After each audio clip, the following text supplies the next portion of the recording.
Welcome, dear friend. Welcome to this quiet moment we now share together. Tonight, there is nowhere you need to be, but here in this stillness. The day has passed. Its demands have faded. The noise has softened into silence.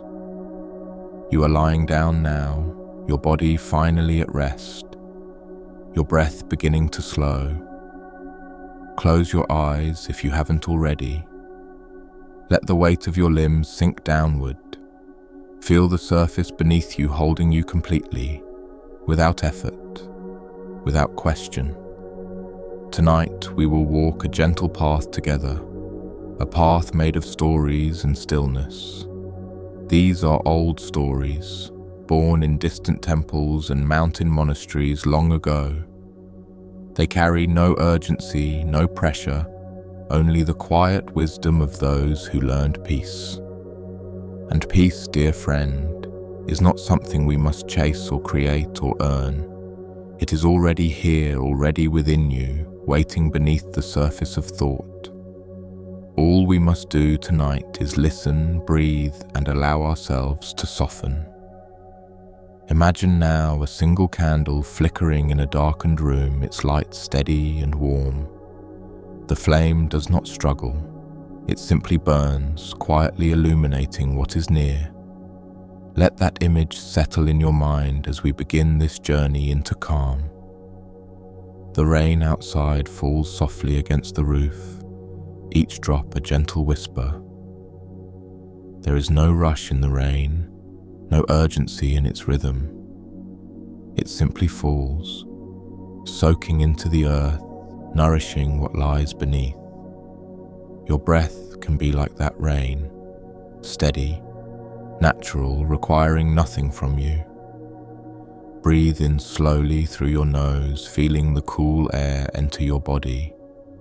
Hold it gently for just a moment, not forcing, just allowing.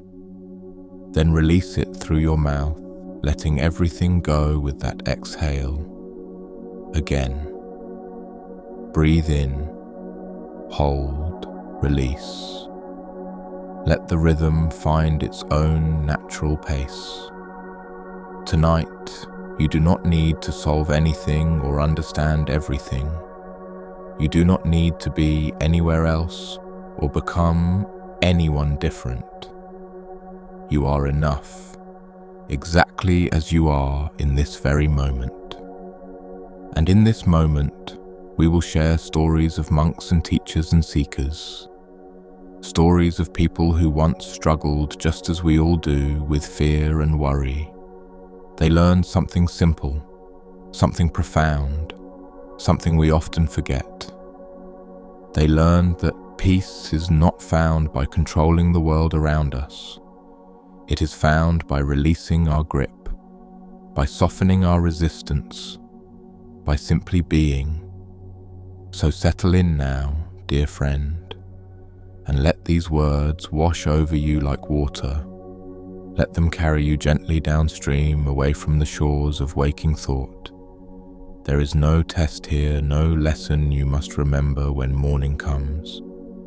There is only this, the sound of a voice, the rhythm of breath, the gift of rest. Act 1. The arrival of stillness long ago. In a monastery hidden among cedar trees and mist, there lived a monk. His name has been forgotten by time, but his story remains, passed down through generations. This monk was known throughout the monastery for one remarkable quality.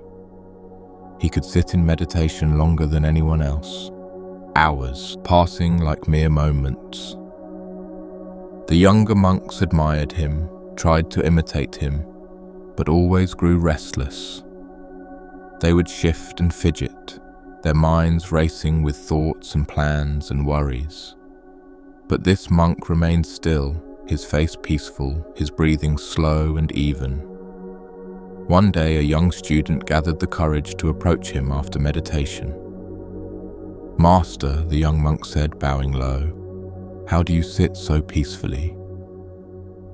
"My mind is always racing. Thoughts come faster than I can count them. I try to push them away, but they only return stronger than before. Please tell me your secret.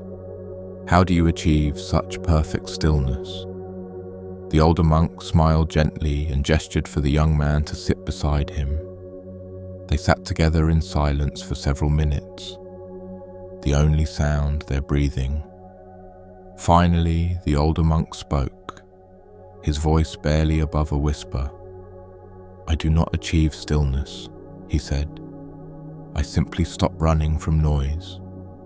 The young monk looked confused. "I don't understand, Master. What do you mean?" "When thoughts arise during meditation," the older monk explained, "I do not fight them. I do not try to push them away or wish they were different. I simply notice them, the way you might notice a bird crossing the sky. The bird appears, it flies across your field of vision, and then it disappears. You do not chase it, you do not try to hold it still. You simply observe it passing, and then you return to the sky itself. Thoughts are like this," he continued. "They come and they go. The mistake is believing we must control them, must stop them, must fix them. But the sky does not need to control the birds to remain vast. It simply allows them to pass through, unchanged by their movement." The young monk sat with these words, letting them settle into his understanding. "So I should just let thoughts happen?" he asked, uncertain. "Precisely," the older monk said. "Let them happen. Let them pass, return to breath. Stillness is not the absence of movement, it is the presence beneath all movement. It is what remains when you stop trying to create something different." The young monk bowed deeply, gratitude washing through him like cool water. That night, he returned to his cushion with a new understanding. When thoughts arose, he did not tense against them or feel he had failed. He simply noticed, "Ah, a thought about tomorrow. Ah, a memory from yesterday." And then, gently, without force, he returned his attention to his breath. In, out, rising, falling, the simple rhythm of being alive. And slowly, gradually, the space between thoughts began to widen. Not because he forced it, but because he stopped collapsing around each thought. He stopped believing every thought needed his immediate attention and response. He discovered what the older monk knew. Peace is always present, always available. We only lose it when we clutch too tightly to what passes through. Take a breath now, dear friend, as you lie here in the darkness. Notice if your mind has been racing, spinning stories about tomorrow or yesterday. You do not need to stop those thoughts or judge yourself for having them. Simply notice them, the way you might notice distant traffic on a faraway street. The sounds come and go. Your awareness remains, spacious and still. Breathe in through your nose, filling your lungs with fresh, cool air. Hold for just a moment at the top of the breath. Then release, letting everything soften and settle with the exhale. Your jaw can relax. Your shoulders can drop away from your ears. Your tongue can rest gently against the roof of your mouth. There is nothing you need to do right now except lie here and breathe. The world continues turning without your effort, without your control. And you, dear friend, can simply rest in the turning. Act 2. The Parable of the Temple. Cat. In another monastery, this one perched on a hillside overlooking a valley. There was a cat. This was not an ordinary temple cat, though it looked quite ordinary. It was grey and white, with a notched ear from some long-ago adventure. It spent its days sleeping in patches of sunlight that moved across the meditation hall. The monks loved this cat, though they tried not to show favoritism. During evening meditation, the cat would sometimes wander through the hall. It would weave between sitting monks, purring softly, occasionally pausing to be petted. At first, the abbot was concerned. Surely this was a distraction from practice. Surely the monks should not be interrupted during their silent sitting. But then he noticed something unexpected, something that changed his understanding completely. The monks who had been most tense, most rigid in their meditation, began to soften. When the cat brushed against them, they would smile slightly, their faces relaxing. They would reach down to stroke its fur, and in that moment, let go of striving. After the cat passed, they would return to meditation with less tension than before. The abbot realized the cat was teaching them something he had struggled to convey. It was teaching them that peace does not require perfect conditions. It does not require absolute silence or complete control of the environment. Peace is what remains when we stop demanding that everything be different. Years passed. The cat grew old, as all living things do. One morning, the monks found it had died peacefully in its sleep. They buried it in the garden beneath a cherry tree, wrapping it in silk. The abbot spoke at the burial, his voice thick with emotion. "This cat taught us more than many masters could," he said softly. "It taught us that enlightenment is not found in perfection. It is found in acceptance, in softness, in allowing life to be as it is." We thought we were practicing meditation. The cat was simply being itself. And in its simple being, it showed us the path we had overlooked. After the burial, the monks returned to the meditation hall. It felt different without the cat, emptier somehow, though nothing physical had changed. For several days, the monks sat with grief, with loss, with the ache of impermanence. And then, one evening, something remarkable happened during meditation. A young monk felt a familiar sensation, the soft brush of fur against his leg.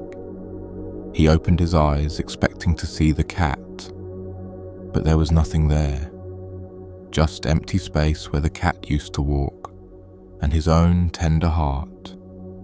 Tears came to his eyes, but they were not tears of sadness alone. They were tears of understanding, of finally grasping what the cat had taught. The cat was gone, but the softness it invited remained available. The tenderness it evoked was not dependent on its presence. It had lived and died as all things do, but the lesson endured. Peace is not found in holding on to what we love. It is found in loving fully, and then releasing with open hands. The young monk closed his eyes again and returned to his breath. In, out, rising, falling, the eternal rhythm beneath all temporary forms. And in that moment he felt the cat's presence more truly than ever before.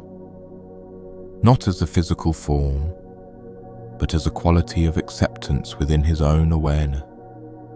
The cat had become the teaching itself, dissolving into the spacious mind. This, the abbot had known, is how all great teachers ultimately serve us. They appear in form to point us toward the formless. They live to show us that life itself is the teaching, And they die to show us that death is not the end of love. What endures is not the body, not the separate self, but awareness itself, the witnessing presence that holds all experience, all joy and sorrow, with equal grace. Breathe with me now, dear friend. Feel your chest rising and falling in darkness. Perhaps you have lost someone you loved, someone who taught you without knowing. Perhaps you carry grief, the weight of impermanence, the ache of change. Let yourself feel it now, not as something to fix or solve or escape. Just let it be here in this quiet space, acknowledged and held with gentleness. Grief is not a problem to solve. It is love's way of honoring what mattered. And love, true love, does not end when form changes or bodies disappear. It continues as a quality of your own heart, a softness you carry forward. Breathe in, accepting what is. Breathe out, releasing what was. The cycle continues, breath after breath, each one complete and whole. You are held by something larger than yourself, larger than any single loss. You are held by the same awareness that held all beings who came before. And in this holding, there is peace. There is rest. There is enough. Act 3. Reflection in the space between. Now we pause for a moment, you and I, in this cocoon of night. The stories we share are not just entertainment for the wakeful mind. They are mirrors, reflecting back the patterns we all carry within us. The monk who struggled with his racing thoughts. This is all of us. We have all sat with frustration, trying to force our minds into silence. We have all believed we were failing because thoughts continued to arise. But the teaching is simple. We are not our thoughts. We are the space in which thoughts appear, move and dissolve. Imagine the sky again, vast and blue, stretching beyond sight. Clouds drift across it, white ones, grey ones, heavy with rain or light as silk. The sky does not chase the clouds. It does not cling to the beautiful ones. It does not push away the storm clouds or try to make them leave faster. It simply remains itself, spacious and still as all weather passes through. You are this sky. Your thoughts are the weather moving through your mind. When you identify with the clouds, you suffer, tossed about by every passing mood. But when you rest as the sky itself, everything changes without overwhelming you. This is not a technique to learn, it is a truth to remember. You have always been the sky. You simply forgot, lost in the drama of clouds. And now, here in the darkness, you can remember again. You can notice, there is a worried thought. There is an anxious cloud. And you can let it pass, returning to the vast stillness that you truly are. This does not mean suppressing feelings or pretending pain doesn't exist. It means holding pain within a larger context, a context of acceptance and space. When you stop collapsing around each difficult emotion, it can move through you naturally.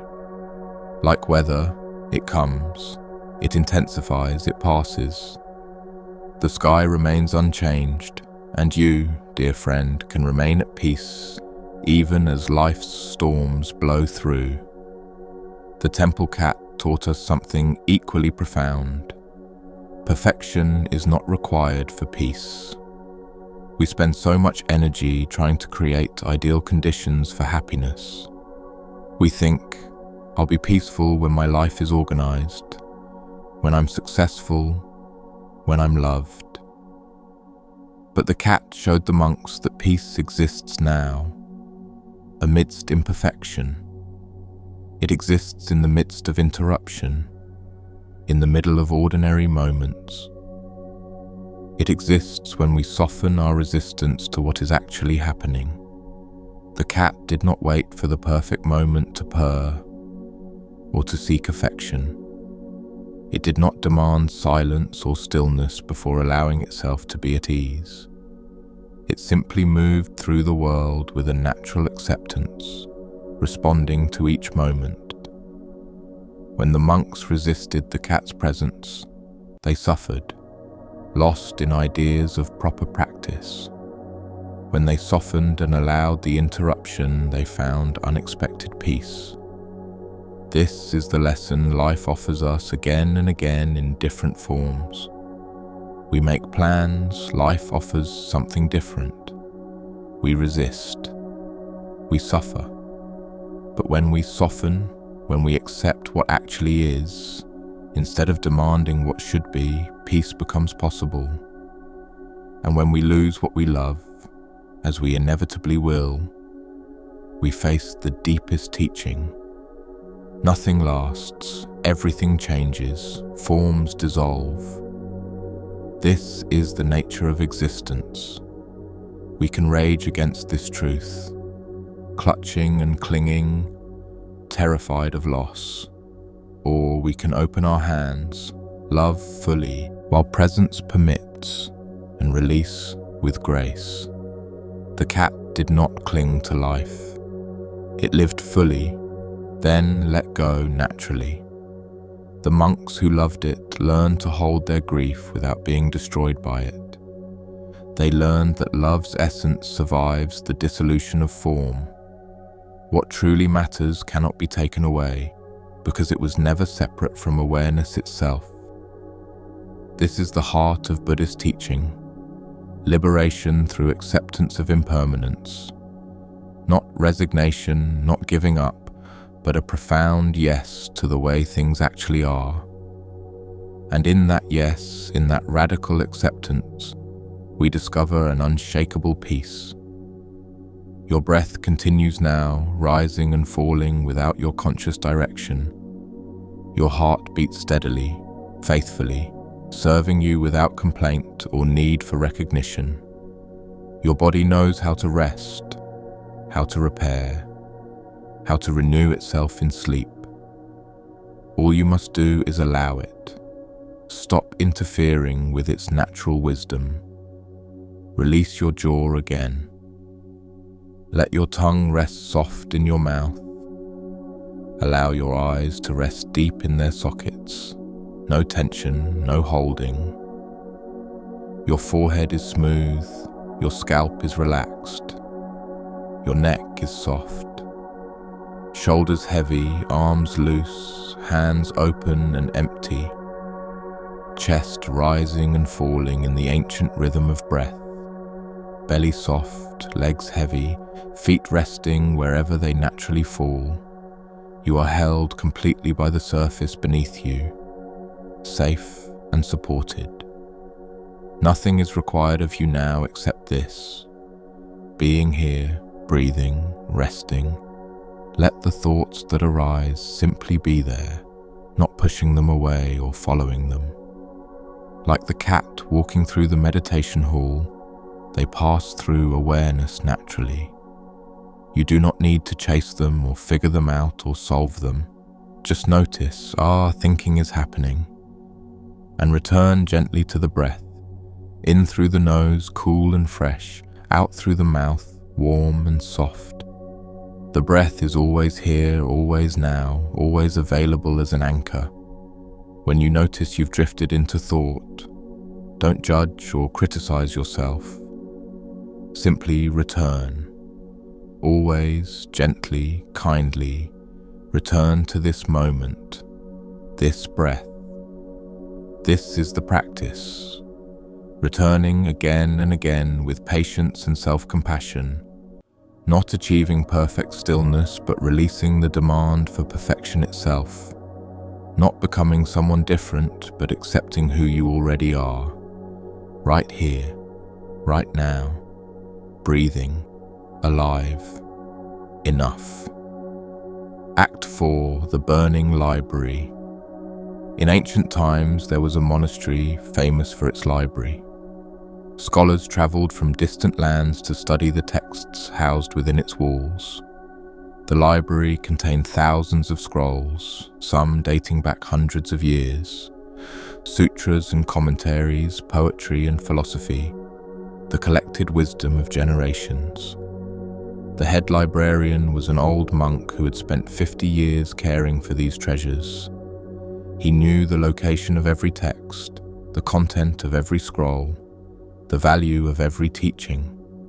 He treated each manuscript with reverence, handling them as sacred objects. His life's work was preserving this knowledge for future seekers of truth.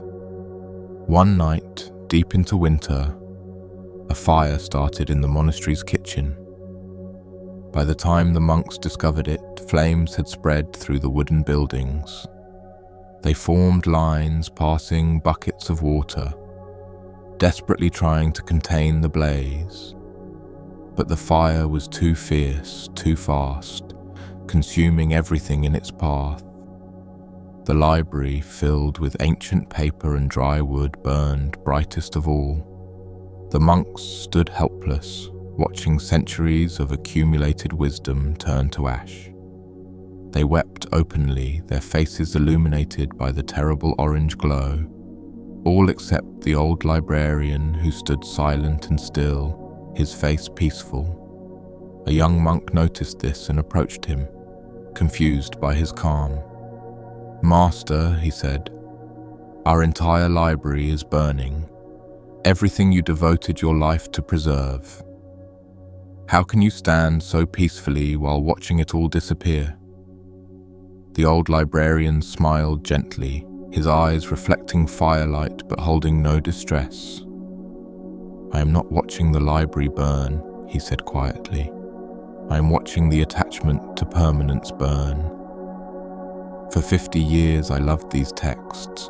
I cared for them with devotion. But I always knew they were temporary, just like these aging hands that held them. The teachings within those scrolls were never truly contained in paper and ink. They live wherever understanding blooms in a receptive mind. What burns tonight is not wisdom itself, but our clinging to fixed forms." The young monk listened, struggling to understand. "But the texts are irreplaceable," he protested. "Future generations needed them. Now they are lost forever." "Nothing is lost that was ever truly possessed," the old librarian replied. "We held those texts in trust, not in ownership. They came into our care temporarily. Now they return to ash, to earth, completing their cycle as all forms must. What matters is not the survival of these particular texts. What matters is that we absorbed their meaning and embodied their truth. If we learned what they had to teach, their purpose is fulfilled. If we only accumulated them without transformation, they failed their purpose regardless." As the old monk spoke, the fire reached its peak and began to decline. The library collapsed inward, sending a shower of sparks spiraling into the night sky. The young monk watched the sparks rise and fade like brief lives burning out. And in that moment, something in his understanding shifted profoundly. He saw that he had spent years reading about impermanence without truly accepting it. He had memorized sutras about non-attachment while clinging to the sutras themselves. The burning library was not a tragedy. It was a teaching, perhaps the most direct teaching of all. Everything ends. Everything dissolves. This is not nihilism. This is liberation. When we stop demanding permanence from an impermanent world, we discover real peace. In the following days, as the monks cleared ash and rebuilt their monastery, something changed. They still valued knowledge, still honored the teachings, but held them more lightly. They understood now that wisdom is not preserved in libraries but practiced in living. The old librarian, in his final years, taught without texts, speaking directly to students. He had memorized many sutras, but he rarely quoted them anymore. Instead, he spoke from direct experience, from the understanding earned through loss.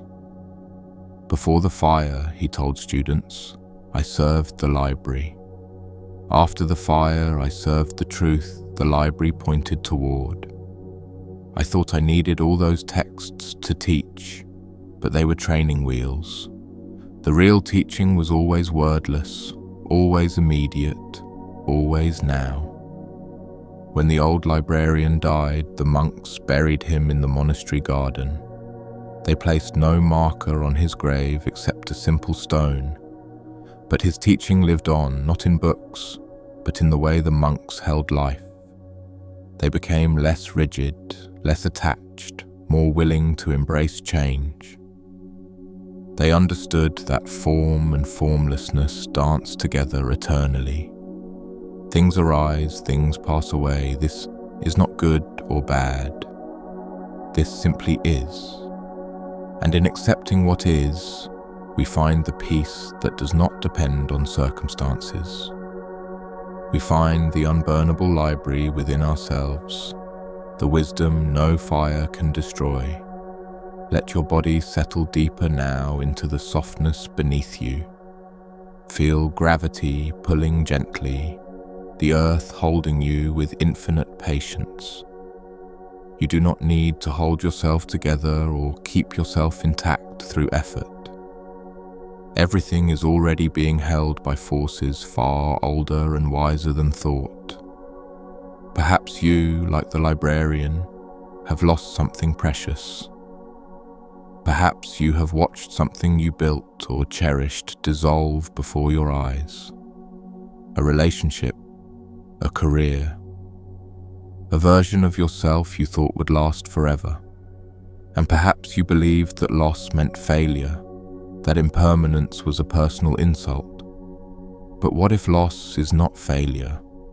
What if it is simply the nature of existence? What if everything that ends does so not because you weren't good enough, not because you didn't try hard enough or love hard enough or work hard enough, but simply because all form things are temporary, without exception?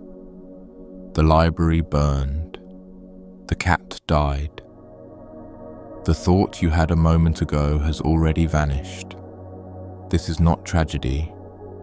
This is the way of things, the Dharma, the truth.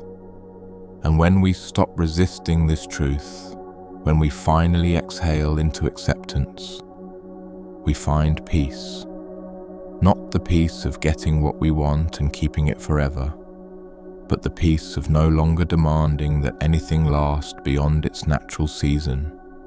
The peace of loving fully while presence permits, and releasing gracefully when time comes. This peace is available now, in this breath, in this moment of darkness and rest. You do not need to achieve anything or become anyone to access it. You only need to stop fighting what is, stop clinging to what was, stop fearing what will be.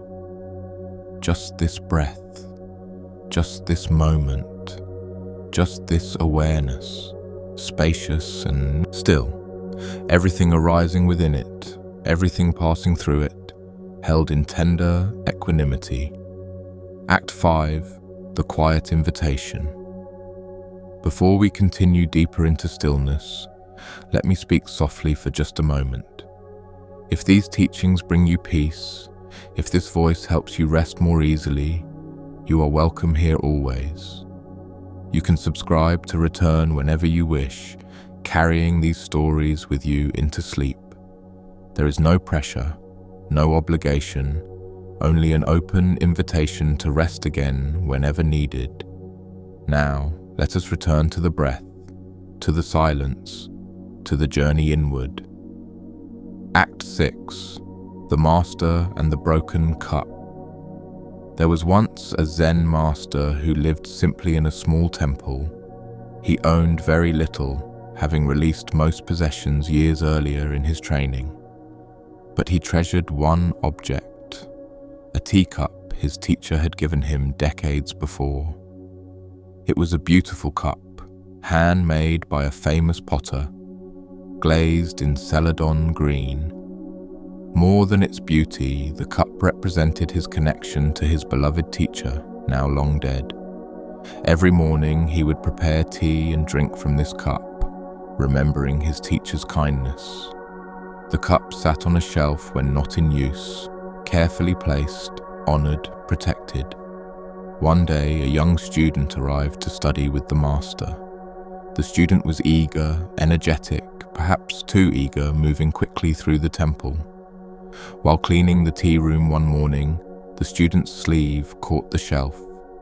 The precious cup fell, struck the floor, and shattered into a dozen pieces. The student froze, horrified, staring at the fragments scattered across the wooden floor. He knew the cup's significance. He knew what he had just destroyed. Tears filled his eyes as the master entered the room, drawn by the sound. The student dropped to his knees, bowing low, voice choked with remorse. "Master, forgive me. I have broken your precious cup. I am so sorry. I know how much it meant to you. I know it cannot be replaced." He waited for anger, for disappointment, for some expression of the master's loss. But when the master spoke, his voice held only gentleness and calm. "Ah," he said simply, picking up one of the larger fragments. "This cup has been broken for a very long time." The student looked up, confused. "Master, it just broke. It was whole moments ago." The master smiled and sat down on the floor beside his student. From the moment this cup was created, it was already broken. The potter who made it is dead. The clay it came from has scattered. The hands that glazed it, the fire that hardened it, all gone now. My teacher who gave it to me has been dead for 30 years. I too will die. You will die. All forms return to formlessness eventually. So this cup, he said, holding the fragment up to the light, was always temporary. I loved it, yes, I cherished it, but I never believed it would last forever. Every time I drank from it, I knew I was drinking from a form already dissolving. This is true of everything we love, everything we touch, everyone we meet. All of it is already broken, already passing, already returning to the source. The breaking just happened a little sooner than I expected. That is all. The student sat in silence, absorbing these words, feeling their weight and lightness simultaneously. "So you are not upset?" he finally asked, still uncertain. "I am sad," the master admitted. "Sadness is natural when something beautiful ends. But I'm not suffering because I never believed permanence was possible. Suffering comes from demanding that things be other than they are.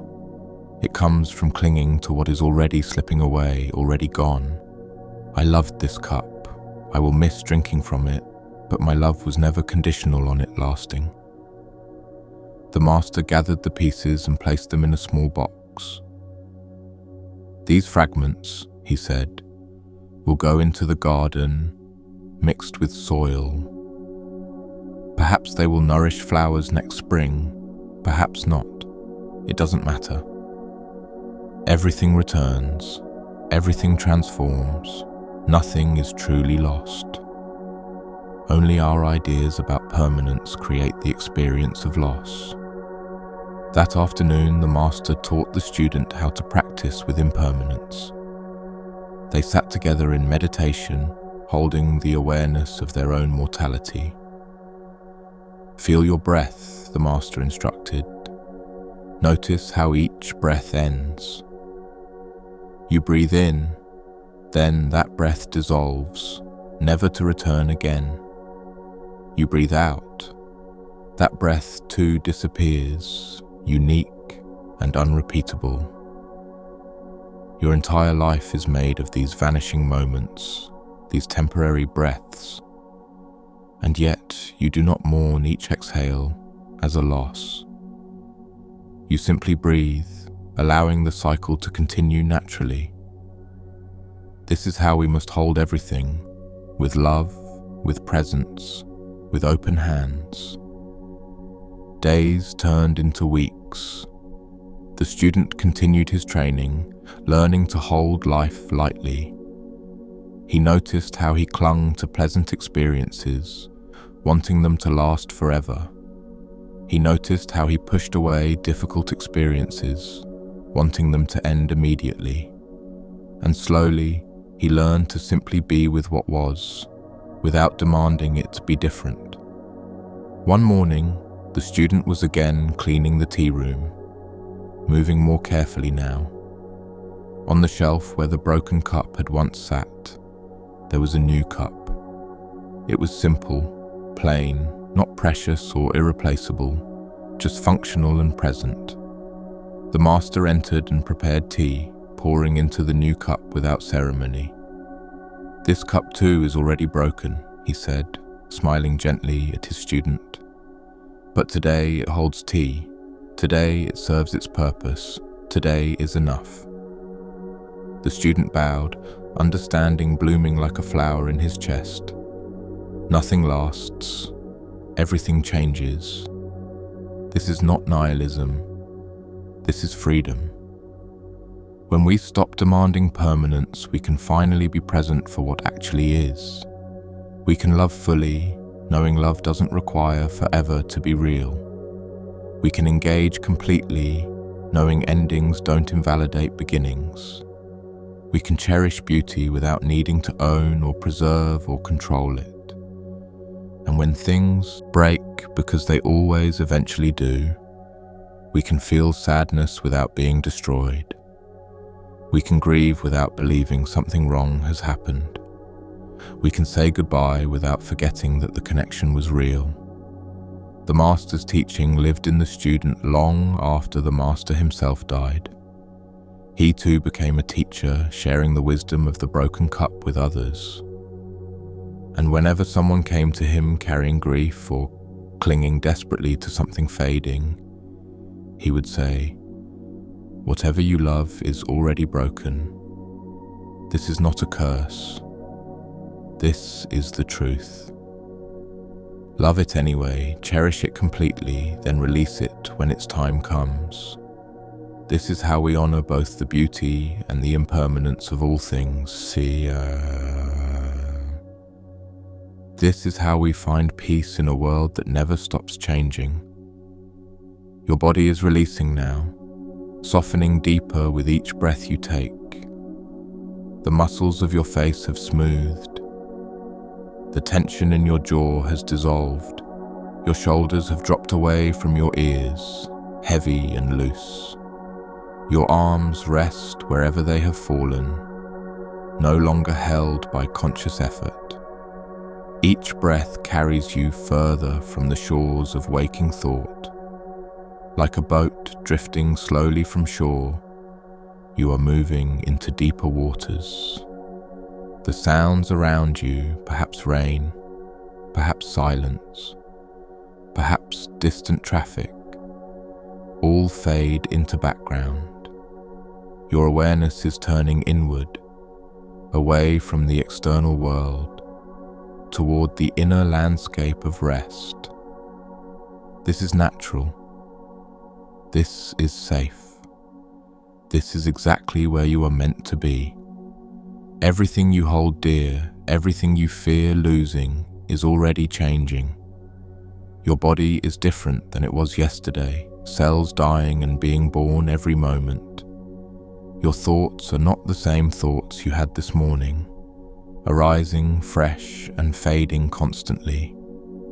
The people you love are aging, changing, becoming versions you haven't yet met. The world itself is spinning, orbiting, hurtling through space, never static for a single instant. And yet, beneath all this change, something remains unchanged. The awareness that witnesses all this flux is itself untouched by what it observes. Like the sky holding weather, it remains spacious and still regardless of what passes through. You are this awareness. You have always been this awareness. The thoughts, the feelings, the sensations, the stories. These are the weather. Sometimes gentle and clear, sometimes stormy and dark. Always changing, always temporary. But you, the awareness in which all this appears, are not the weather. You are the space itself, vast and accommodating, never disturbed by what you hold. Rest now in this understanding, this knowing that goes deeper than words. You do not need to fix or change or improve anything. You do not need to become someone different or achieve some perfect state. You are already the peace you seek, covered over by layers of striving and seeking. All you must do is stop, breathe, and allow the layers to fall away naturally. The broken cup teaches us to love without clinging. The burning library teaches us that wisdom lives in being, not in having. The temple cat teaches us that perfection is not required for peace. And your own breath teaches you, moment by moment, that life continues through cycles of change. Breathing in, you receive. Breathing out, you release. Neither is better. Both are necessary. This is the rhythm of existence itself, the pulse at the heart of all things. And when you align with this rhythm, when you stop fighting the current, you find effortless peace. Act 7, the dissolving self. Now we move deeper still into the quiet waters beneath the waves. Here words become fewer, silence becomes more present. Understanding deepens without explanation. Let your breath continue its natural rhythm as we explore what lies beneath thought. Who is it that is breathing? Who is it that is lying here in darkness? When you say, I am here, what exactly is this I you're referring to? Is it your body? But your body is constantly changing, cells replacing themselves continuously. Is it your thoughts?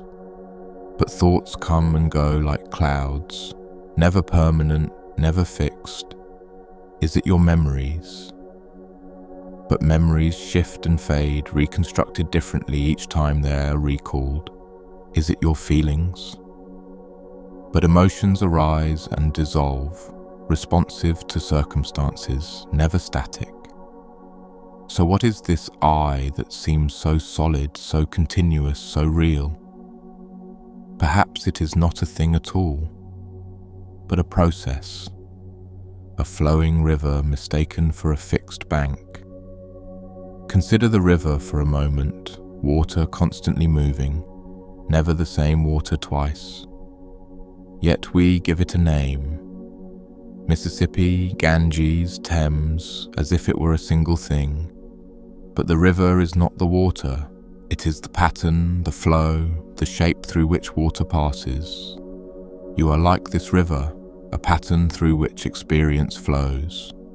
Thoughts flow through, sensations flow through, emotions flow through, all temporary, all passing. But the flowing itself continues, this stream of consciousness moving moment by moment. And what witnesses the flowing? What is aware of the river's movement? Not another thought. Thoughts are part of the flow, contents within the stream. Something prior to thought, something more fundamental, something that simply is. This is awareness itself, pure and simple, the ground of all experience. It has no qualities of its own. It is not happy or sad, calm or agitated. It is simply the space in which all qualities appear, the screen on which all experiences are projected. When you rest as this awareness, you are resting as your true nature. Not the personality, not the story, not the accumulated history of you, but the witnessing presence that has been here all along, unchanged since you were born. This presence does not age, it does not worry, it does not need anything to be different. It simply is, eternally present, eternally now, eternally at peace. The spiritual journey is not about becoming this awareness. You cannot become what you already are. The journey is about recognizing what has always been true. It is about waking up from the dream that you are only the river's contents, and remembering that you are also the space through which the river flows. Think of it this way. You are not just the movie playing on the screen. You are also the screen itself, vast and bright, unblemished by anything projected upon it. The movie can be comedy or tragedy, beautiful or disturbing, peaceful or violent, but the screen remains unchanged, simply displaying whatever appears without judgment or resistance. When you identify only with the movie, you suffer, tossed about by its plot twists. But when you remember you are also the screen, you can hold all experiences more lightly. You can feel sadness without being destroyed. You can know joy without clinging to it.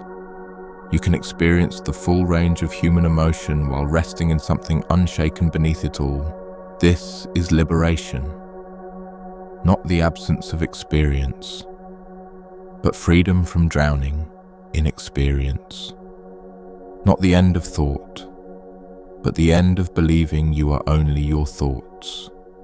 Not the cessation of feeling, but the recognition of what feels, what witnesses, what knows.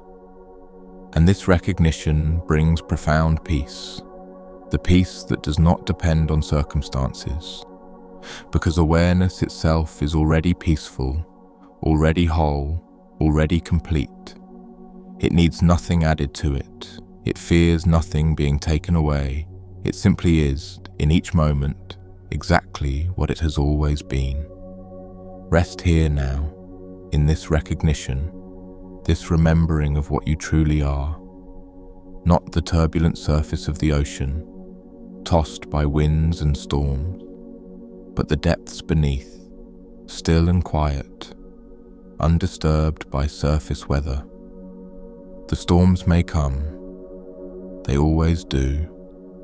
Life brings challenge and change, but you are not only the storm, you are also the vast ocean holding the storm, and the ocean is not afraid of its own waves. Let everything soften now. Let everything release. Your breath continues on its own, requiring nothing from you. Your heartbeat pulses steadily, ancient and reliable. Your body knows exactly how to heal, how to rest, how to restore itself in sleep. All you must do is allow it, trusting the intelligence that has kept you alive until now. Thoughts may still arise, memories, worries, plans, fragments of the day. Let them. They are not problems to solve or enemies to defeat. They are just more weather passing through the sky of awareness. Notice them if you like, or let them pass unnoticed. Either way is fine. What matters is not controlling what arises, but remembering what you are. You are the noticing itself, the awareness that knows all experience. And this awareness is always at peace, always at rest, always home. You are already home. You have always been home. There is nowhere else to go, Nothing else to achieve, no one else to become. Just this, just here, just now, just breathing, just being. This is enough, you are enough, all is well. Act 8, the final descent, as we near the end of our journey together tonight. Let us rest even more deeply. Words become fewer here, spaces between them widening like a slow exhale. The night is deep now. The world outside continues its turning without your attention. Inside this cocoon of darkness and silence, you are held completely, perfectly safe. Every teaching we have explored tonight points to the same simple truth. Peace is not found by arranging external circumstances to match our preferences. It is found by accepting what is, by releasing resistance, by opening to life as it unfolds. The monk learned this when he stopped fighting his thoughts and simply observed them. The librarian learned this when he let go of his attachment to permanence. The master learned this when he held his broken cup without demanding it be whole. And you, dear friend, are learning this now, in your own way, at your own pace. There is no rush. There is no deadline. There is only this endless present moment. And in this moment, you are invited to simply rest, to simply be, to simply allow. Allow your body to be heavy. Allow your mind to be quiet or busy. It doesn't matter. Allow your heart to feel whatever it feels without judgment or need to change it. Allow life to be exactly as it is, just for now, just in this moment of surrender. Surrender is not defeat. It is not giving up or giving in. It is the profound wisdom of cooperation with reality as it actually is. When you swim against the current, you exhaust yourself and go nowhere. When you relax and let the current carry you, you move effortlessly downstream. Life has a current.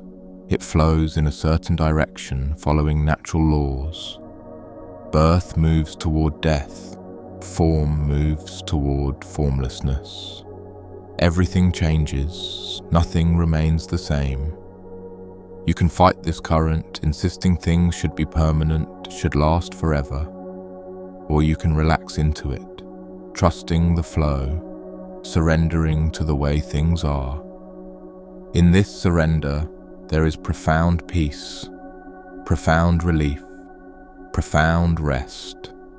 You no longer carry the impossible burden of making things be other than they are. You no longer exhaust yourself trying to control the uncontrollable. You simply respond to what arises moment by moment with presence and acceptance. And this ultimately is all that is ever asked of us, to show up for life as it is, not as we wish it were. To love what is temporary without demanding it be eternal. To grieve what is lost without believing something is wrong. To celebrate what is present without clinging when it passes. To breathe in and breathe out, trusting the rhythm that has sustained life for billions of years. This is wisdom. This is peace. This is the pathless path to freedom. Your eyes are so heavy now, if they're not already closed. Your limbs are lead, your muscles loose. Your entire body surrendered to gravity's gentle pull. Each breath comes slower now, deeper, more effortless than the last. You are drifting, floating, held by something vast and ancient and utterly trustworthy. There is nothing left to figure out tonight, no problem left to solve. The day is done. Your work is finished. The world can spin without you for these hours.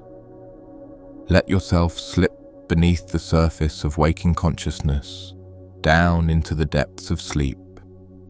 down where words dissolve into silence, where thoughts dissolve into darkness, where self dissolves into simply being. This is not death. This is not oblivion. This is rest, the necessary counterpart to action. Every spiritual tradition knows there is a time for effort and a time for rest, a time for seeking and a time for finding, a time for speaking and a time for silence. This is your time for silence, for rest, for the deep healing that comes only in sleep. So let go now. Release your grip on waking consciousness. Trust that you will return to it when morning comes, refreshed and restored. But for now, for these precious hours, simply let yourself fall. Fall into darkness. Fall into silence. Fall into the arms of sleep. The teachings remain available, stored not in your conscious mind, but in the depths of understanding. They will rise when needed, informing your actions, softening your responses, opening your heart. But you do not need to hold on to them consciously, to memorize them, to figure them out. Just let them settle into you like rain soaking into earth, nourishing what lies beneath the surface. The candle burns low now, its flame wavering in the stillness. Soon it will gutter and die, its wax consumed, its purpose fulfilled.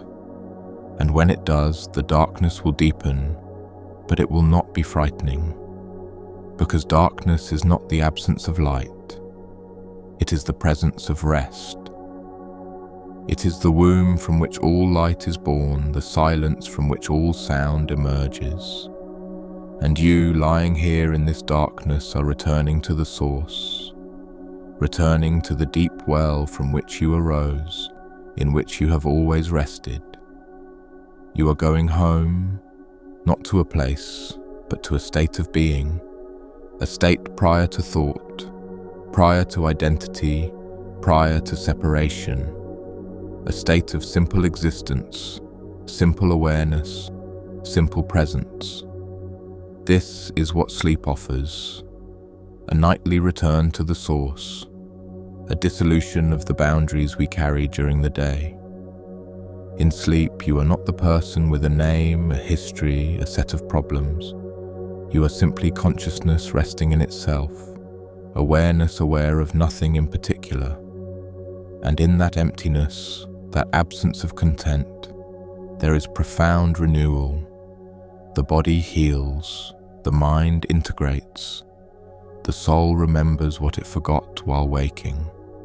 So trust the process, trust the darkness, trust the falling away of all that you carry.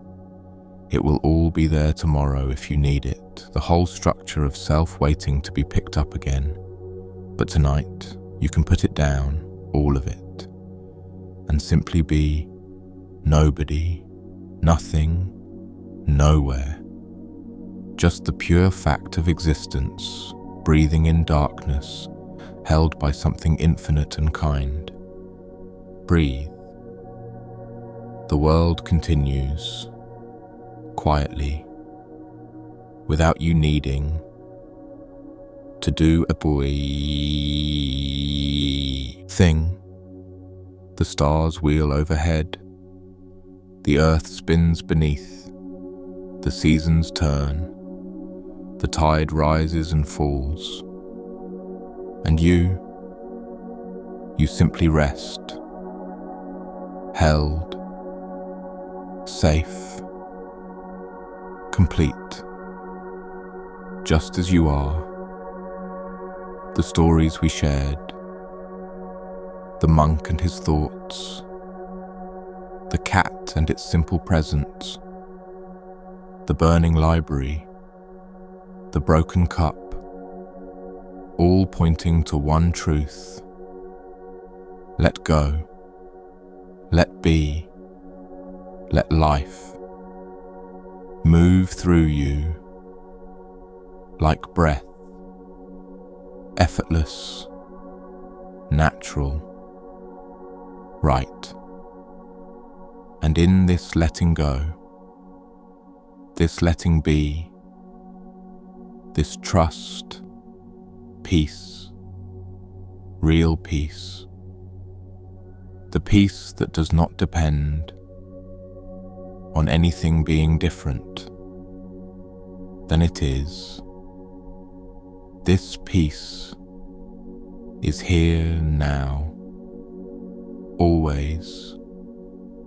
Sleep now, dear friend. Let the words fade. Let the meanings dissolve. Let everything simply be. The night holds you. The darkness cradles you. The silence welcomes you. Home. Home to yourself. Home to peace. Home to the truth that has never left you. You are the sky, vast, clear, untouched by any weather that passes through. You are awareness itself, peaceful, complete, whole. Rest in this. Rest as this. Rest. Simply rest. And as the candle burns low, the world continues quietly without you needing to do a thing. Breathing, beating, being, all by itself, and all is well. All has always been well.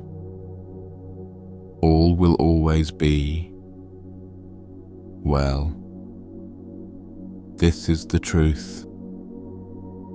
Rest now, sleep now, be peace. And so we come to the end of our time together tonight. But it is not really an ending, is it? Because the peace we touched, the truth we remembered continues on. It continues in your breath, in your heartbeat, in the awareness that witnesses all things. It does not come and go with words or stories or teachings. It is what you are, what you have always been, what you will always be. And tomorrow, when you wake, it will still be here, waiting to be remembered again. So sleep well, dear friend. Sleep deeply. Sleep peacefully. You have done enough. You are enough. Everything is enough. The night is here. The breath moves on its own. And all is well. All is well. Silence. Assessed progress toward word count target and plotted expansion strategy. I need to count the words in what I've written so far to see how close I am to 22,000 words. Let me do a rough estimate by counting sections and average word counts. Looking at what I've written, I estimate I have approximately 6,500 to 7,500 words so far. I need to continue writing to reach the 22,000 word target. The user specifically emphasized hitting that word count and quality checking myself. I need to continue the narrative with more content, more parables, more reflective passages, more meditative prose. Let me continue expanding the work while maintaining the same tone and style. the parable of the river ferryman. Let me share another story with you as you drift here in the quietness. This one comes from a village beside a wide river where currents ran, swift and deep. For generations, a family of ferrymen had carried travelers across these dangerous waters. They knew every rock, every eddy, every shift in the river's temperament. The youngest son of this family was named Tenzo, and he learned the trade from childhood. His father taught him to read the water, to sense danger before it appeared. The river is never the same twice, his father would say, guiding the ferry across the current. What was safe yesterday may be treacherous today. Stay awake. Stay present. Stay humble. Tenzo absorbed these lessons, becoming as skilled as any ferryman before him. But something troubled him that he did not speak of, a question that gnawed at his peace. He watched travelers board the ferry, trusting him completely with their lives. Merchants carrying goods, pilgrims seeking temples, families moving to new homes. Each one placed their life in his hands when they stepped onto his boat, and Tenzo worried.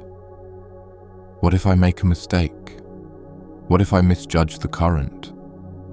What if my attention wavers at the crucial moment and someone drowns because of my failure? This fear grew heavier with each crossing, though he told no one. He began to over-prepare, checking the boat 3 times before each journey. He watched the water obsessively, looking for dangers that might not even exist. His father noticed the change but said nothing, waiting to see what Tenzo would do. One day, a monk asked to be ferried across the river at sunset.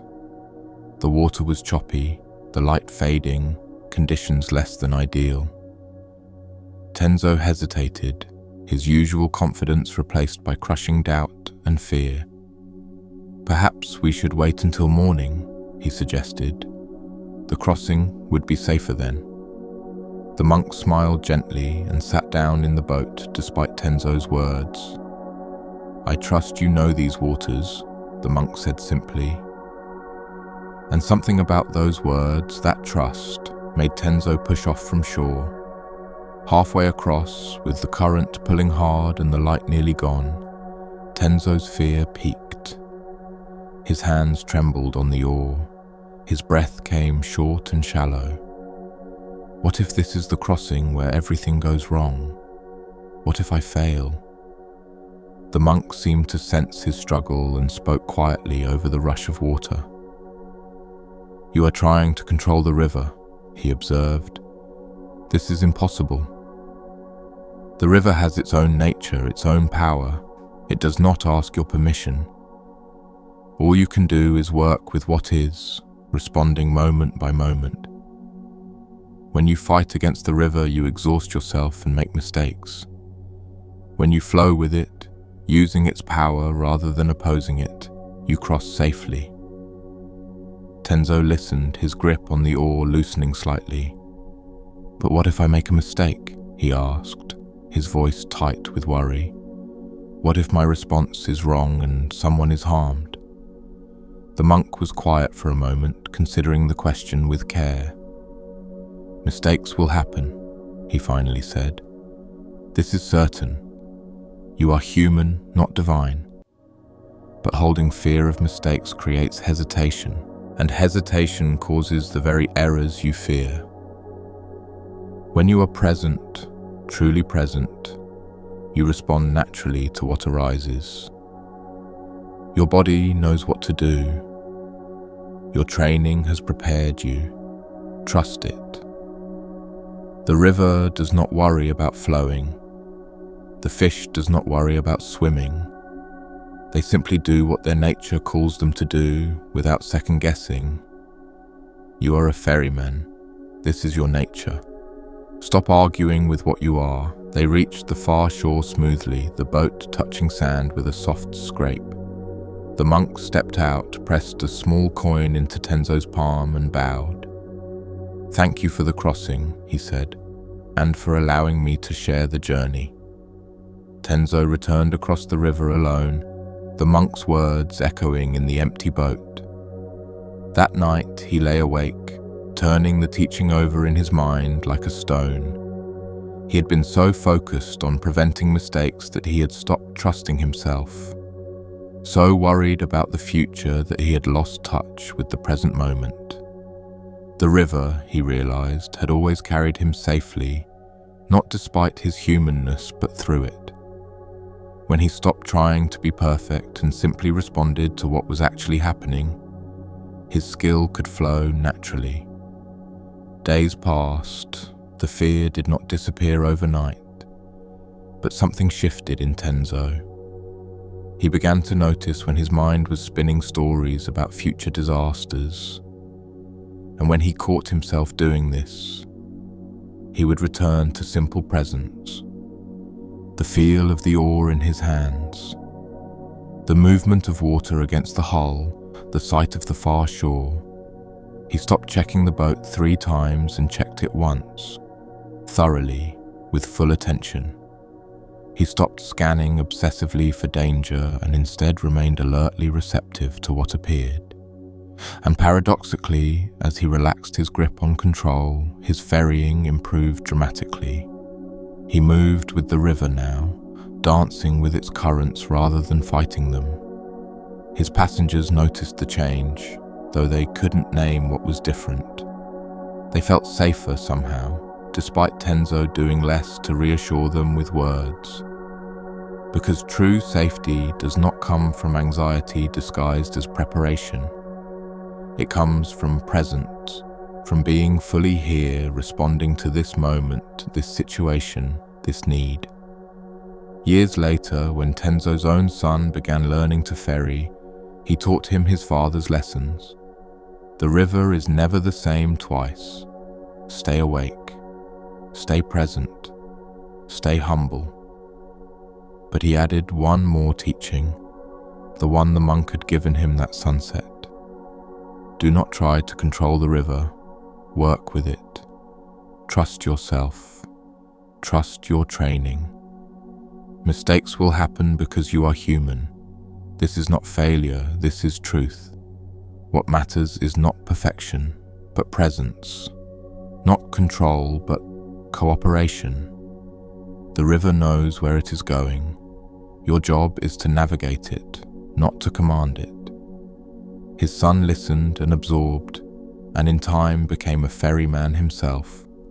And the teaching passed down, generation to generation, like water flowing endlessly toward the sea. Feel your own body now, held by the surface beneath you, as Tenzo was held by his boat.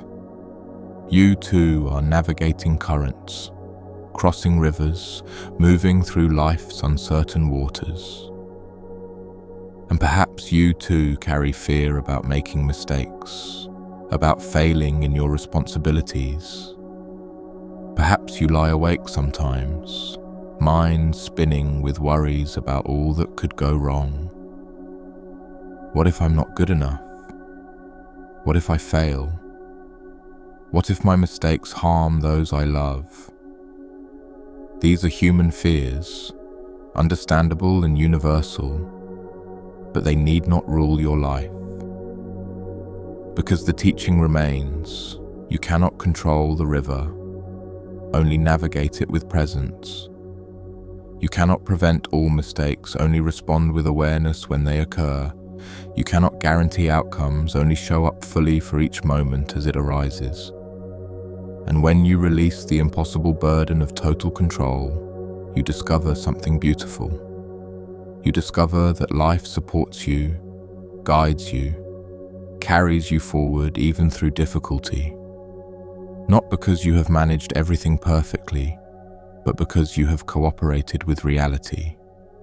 You have worked with what is rather than exhausting yourself, fighting what isn't. This is not passivity, this is wisdom. This is the active art of skillful responsiveness. Like the ferryman reading water and adjusting his course, moment by moment, breath by breath, Your breath continues now, steady and sure, requiring no conscious control. Your heart beats reliably, as it has since before you were born, as it will until your journey ends. Your body digests, heals, regulates temperature, fights illness, all without your conscious direction.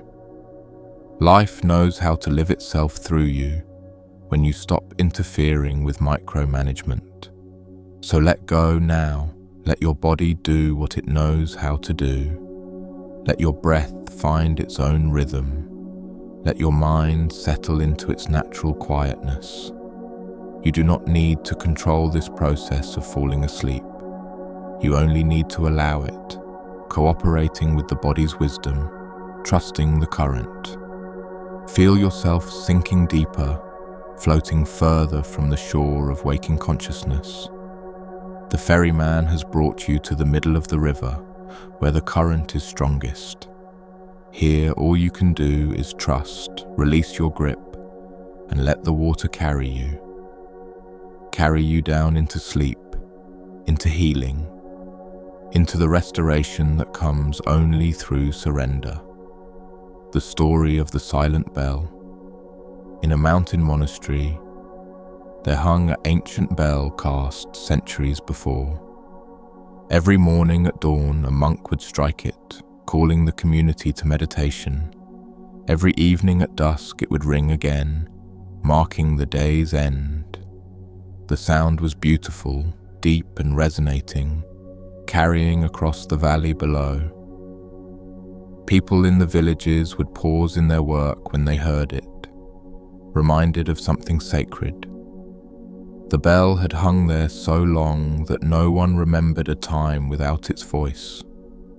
But one winter, after a particularly fierce storm, the bell cracked. Not obviously, the damage was internal, invisible from outside, but the effect was unmistakable. When struck, instead of its pure, clear tone, the bell produced a dull thud. The resonance was gone.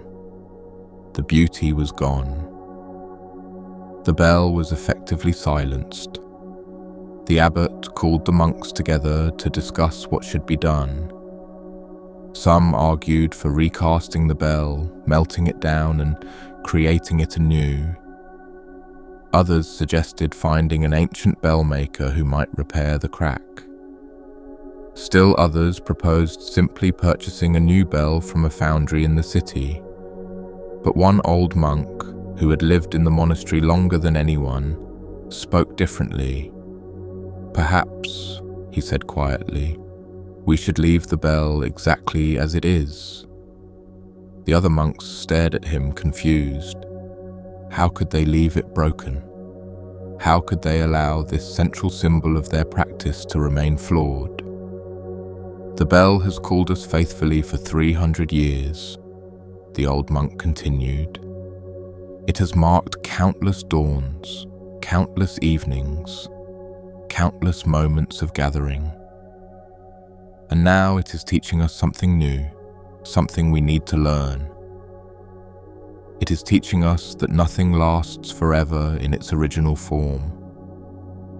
It is teaching us that beauty and function are temporary, subject to change and loss. It is teaching us to practice without perfect conditions, without ideal circumstances. Can we still gather in meditation without the bell's beautiful sound to call us?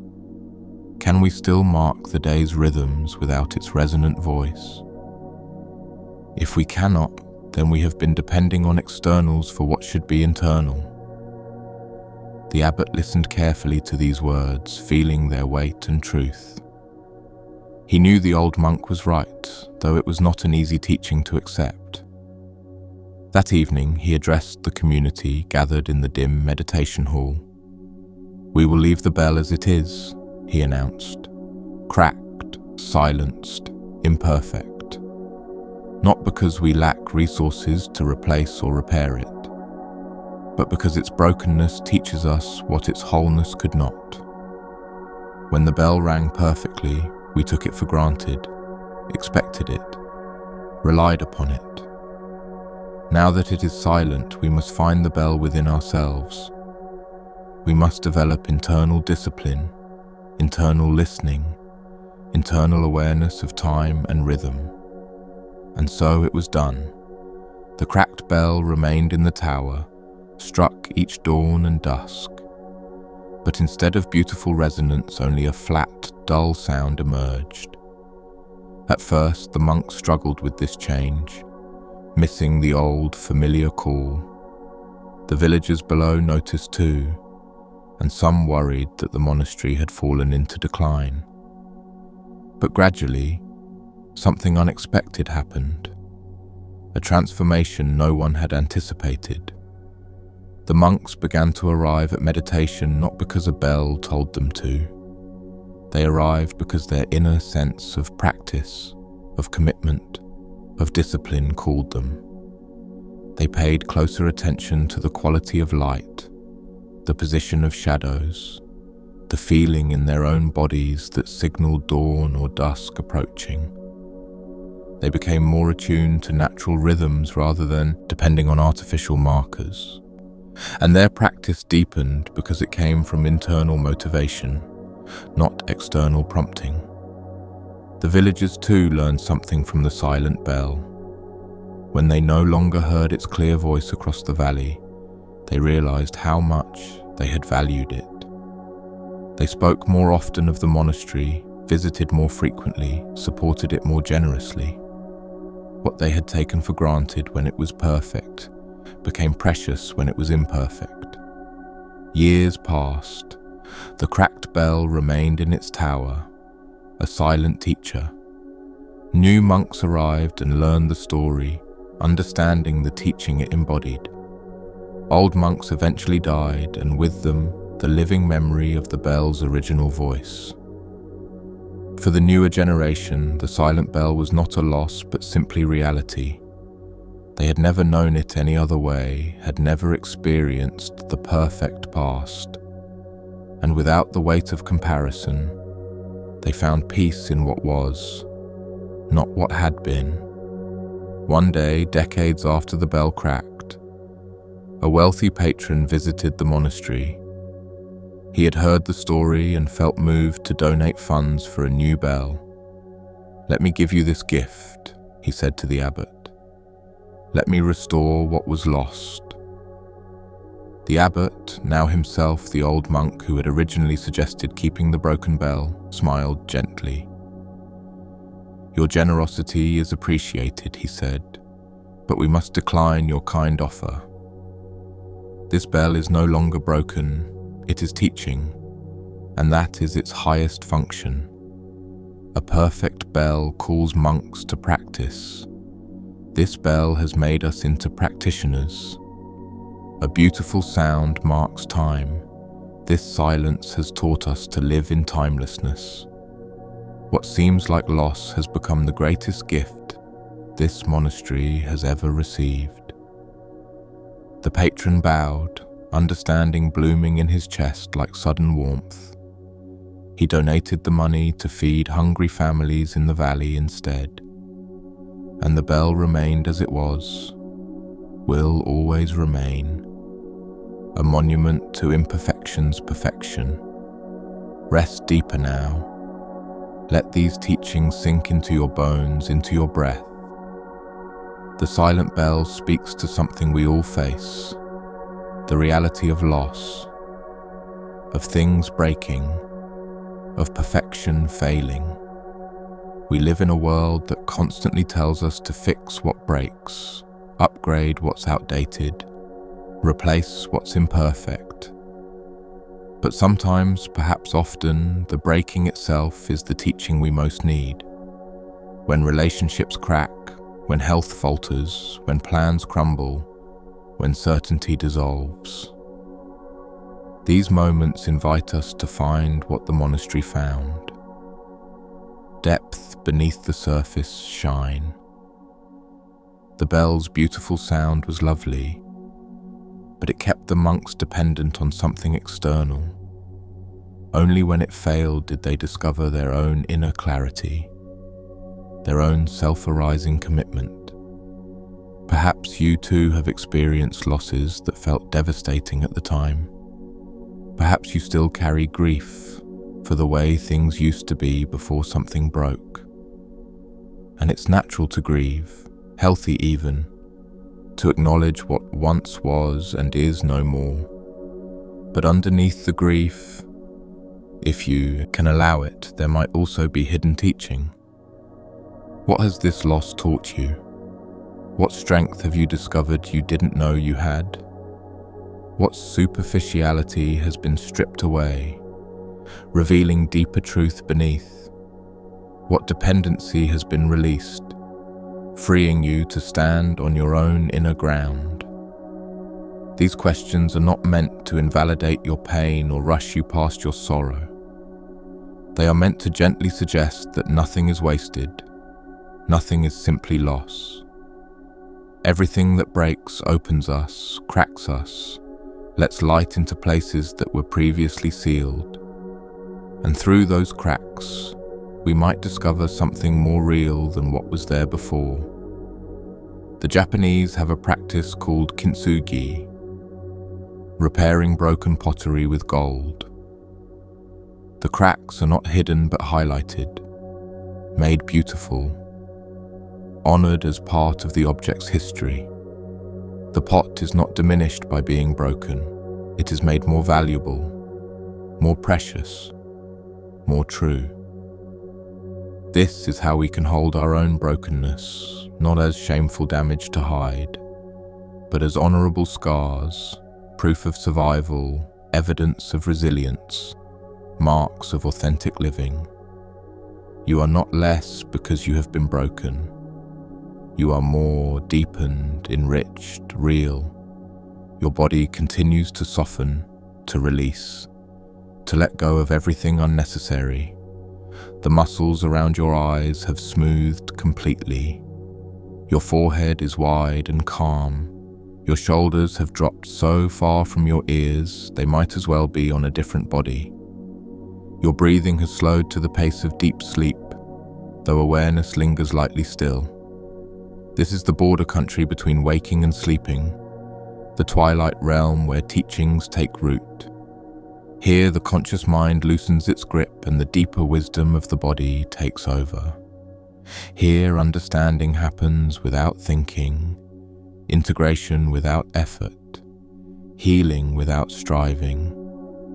So stay here as long as you can, in this in-between place, this threshold, not trying to sleep, not trying to stay awake, just allowing yourself to float. The stories we've shared tonight are settling into you like stones in a riverbed. You don't need to remember them word for word or analyze their meanings. They will work on you from below consciousness, informing your choices, softening your responses. When you face difficulty, some fragment of these teachings will arise naturally, unbidden. When you feel yourself clenching against life, you'll remember the monk who stopped fighting thoughts. When you lose something precious, you'll remember the master with his broken cup. When you're exhausted from trying to control everything, you'll remember the ferryman learning to trust. When you feel diminished by your imperfections, you'll remember the teaching of the silent bell. These are seeds planted deep, watered by your attention, warmed by your presence. They will grow in their own time, bearing fruit when the season is right. Your only job is to rest now, to sleep, to let the integration happen naturally. The parable of two students. One more story before we descend fully into silence and sleep. This one is very old, told in various forms across many Buddhist traditions. Two students were studying under the same master at a temple in the mountains. One student, named Kenji, was diligent, serious. intensely focused on attaining enlightenment. He meditated for hours, studied sutras late into the night, barely slept, rarely smiled. Every moment was filled with effort, with striving, with the pursuit of awakening. The other student, named Riku, was more relaxed in his approach to practice. He meditated regularly but not obsessively. He studied but also gardened, cooked, laughed with others. He seemed to enjoy the process of practice rather than focusing solely on some future achievement. Kenji privately judged Riku as lazy, as not serious enough about the Dharma. How could someone so casual, so undriven, possibly attain enlightenment? Years passed this way, each student following their own path under the master's quiet observation. Then one day, Kenji came to the master in distress, his face tight with frustration. "Master, I have practiced intensely for 10 years now. I sit for hours daily. I study constantly. And yet I feel no closer to enlightenment than when I began, perhaps even further away. The more I strive, the more elusive peace becomes. What am I doing wrong?" The master listened carefully, then asked a simple question. "Tell me, Kenji, why are you practicing? What are you hoping to achieve?" Kenji answered immediately, as if the answer were obvious. "I want to become enlightened, of course. I want to awaken, to be free. I want to transcend suffering, to achieve the liberation the sutras describe." The master nodded slowly. "And when you imagine this enlightened state, how do you picture it?" Kenji described a vision of perfect peace, complete clarity, total freedom from disturbance, a state where nothing could bother him, where he would be beyond all difficulty and pain. "I see," the master said. "And tell me, in this moment right now, are you at peace?" Kenji laughed bitterly. "Of course not. That's why I'm here. That's why I'm practicing. I'm frustrated, exhausted, and beginning to despair that I'll ever reach my goal." The master smiled gently. "Kenji, you are running from this moment toward an imagined future moment. You believe that someday, if you practice hard enough, you will arrive at peace. But peace is not a destination. It is not something you achieve through accumulation of effort. It is what remains when you stop running, when you stop seeking, when you simply are. You cannot become peaceful. You can only stop being at war with this present moment." Kenji looked confused. "But the sutras say we must practice diligently. That enlightenment requires effort." "Yes," the master agreed. "But effort toward what? Effort to become something different? Or effort to be fully present with what already is?" There is a difference between the effort of seeking and the effort of settling. You have been seeking, never arriving, always becoming, never being. Look at Riku. He practices, yes, but he is also here, present, alive to each moment. When he gardens, he is fully in the garden. When he cooks, he is completely cooking. When he meditates, he is not trying to achieve some future state. He is simply sitting, breathing, being exactly where and what he is. Which of you seems more peaceful? Which of you seems more free? Kenji sat with this question, feeling its sharp edge cutting through his assumptions. He had to admit that Riku did seem more at ease, more present, more genuinely content. But he had always attributed this to Riku's lack of ambition, his spiritual laziness. Now he saw it differently. Riku wasn't lazy. He was simply not at war with himself. "So what should I do?" Kenji asked, his voice smaller now, more vulnerable. "Should I stop practicing, give up my discipline, become careless like Riku?" The master laughed, a warm sound in the quiet room. "Riku is not careless. He is careful in a different way than you. He is careful with this moment, attentive to what is, rather than fixated on what should be. You don't need to abandon discipline, you need to change your relationship with it. Practice not to achieve something, but to express something already true.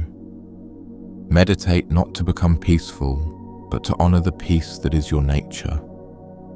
Study not to accumulate knowledge, but to recognize wisdom already present. The difference is subtle, but absolutely crucial. It is the difference between seeking and being." Kenji left that conversation shaken, his entire worldview trembling on its foundations. For days he didn't know what to do with himself, with his practice, with his life. If he wasn't working toward enlightenment, what was the point of any of it? Then one morning, during his usual meditation period, something shifted unexpectedly. He wasn't trying to achieve anything. He wasn't striving towards some imagined state. He was simply sitting, breathing, aware of the morning light through the temple window. And in that moment of non-seeking, of simple presence, he felt something profound, a deep okayness, a fundamental rightness, a peace that asked nothing of him. It lasted only a moment before his mind grabbed at it, tried to hold it, and it vanished. But he had tasted something real, and he knew now what the master had been pointing toward. Peace was not something to achieve, it was something to stop obscuring. It was already present, already here, already complete beneath his layers of striving. His years of intense practice had not been wasted, he realized. They had disciplined his mind, deepened his concentration, strengthened his capacity for awareness. But they had also kept him focused on the future, on becoming, on achieving. Now he needed to learn what Riku had apparently always known, how to be here, fully here, without the addiction to somewhere else. The two students continued their training, but now Kenji's practice had a different quality. He still sat, still studied, still maintained discipline, but without the desperate edge of seeking. He and Riku became friends, and Kenji learned much from his fellow students' natural ease. In time, both students completed their training and left to teach in different regions. Those who studied under Kenji found him compassionate, understanding their struggles intimately. He could meet seekers where they were, having been the ultimate seeker himself. Those who studied under Riku found him joyful, demonstrating that practice need not be grim. He showed them that enlightenment is not rejection of life, but full participation in it. Both teachers pointed to the same truth, approached from different angles. The truth that peace is always already here, waiting to be noticed, not achieved. That we are always already home, even when we believe we must journey elsewhere. That nothing is missing, nothing is lacking, nothing needs to be different for us to be whole. We only need to stop, breathe, and recognize what has always been true. Can you feel it now? This fundamental okayness beneath everything? Even with all your struggles, all your imperfections, all your unfinished business, even with tomorrow's challenges waiting and yesterday's regrets lingering, beneath it all there is something untouched, something peaceful, something whole, Not because your life is perfect or because you've achieved all your goals, but because peace is not conditional. It is the ground of being itself. Like the sky remains blue even when covered by clouds, your true nature remains peaceful. The clouds of thought, emotion, circumstance, they come and go, but they don't define you. You are what remains when all the weather passes, the clear awareness beneath and beyond all content. Rest as this now, not trying to maintain it or grasp it or make it permanent. Just notice it's here, has always been here, will always be here, closer than your breath. You are seeking what is already found, running toward what you've never left. You are home. You have always been home. There is nowhere else to go. So stop now. Stop seeking. Stop becoming. Stop trying to be anywhere other than here. Just this breath. Just this moment. Just this awareness, spacious and still. This is it. This is what Kenji sought for years, and Riku embodied naturally.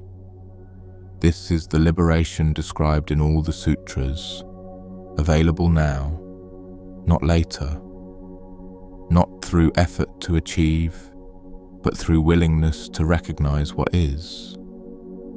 Are you willing? Can you release the story that you need to become someone different? Can you let go of the belief that peace is conditional on circumstances improving? Can you simply rest here, exactly as you are, in this moment, incomplete and perfect simultaneously? This is the invitation that has been here all along, will always be here. The invitation to stop running and simply arrive, over and over, in this eternal now. Your body is so heavy now, so completely relaxed, barely tethered to consciousness. The border between sleeping and waking has dissolved into a seamless continuum. You float in darkness, held by something vast, something ancient, something trustworthy. The words I speak are barely registering now, more like vibrations than meanings. This is exactly right. This is the dissolution you've been sinking toward all night. Let the meanings dissolve. Let the stories fade. Let even my voice become distant background. Soon there will be only silence, only darkness, only the deep rest of sleep. And in that rest, something healing happens, something beyond consciousness, beyond control. The body repairs, the mind integrates, the heart remembers what the head forgets. You restore yourself to yourself, return to the source, drink from the well of being. This happens every night, this miracle of restoration, this gift of renewal. But tonight you are entering it consciously, aware of its sacredness, honoring its depth. Tonight you are not just sleeping, you are surrendering, trusting, letting go completely. And in this letting go, you practice the ultimate teaching of the Buddha, not clinging to anything, not pushing away anything, not demanding anything be different, just allowing, accepting, releasing into the vast embrace of what is. The final teaching, the sound of silence. There is one last story, very brief, almost not a story at all. A student once asked her master, "What is the sound of silence?" The master sat quietly for a long moment, then smiled. "Listen," she said, and that was all. The student waited, expecting more instruction, more explanation, more teaching, but the master simply sat, smiling gently, saying nothing further. Minutes passed. The student's mind raced with confusion, frustration, curiosity. What was she supposed to hear? There was no sound, only silence. Unless that was the point. Slowly, gradually, the student began to listen differently, not for sounds, but to silence itself. And in that deep listening, she noticed something she had always overlooked.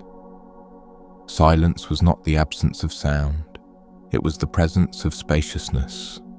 It was the aware emptiness within which all sounds arose and fell. It was always here, always present, whether sound waves moved through it or not.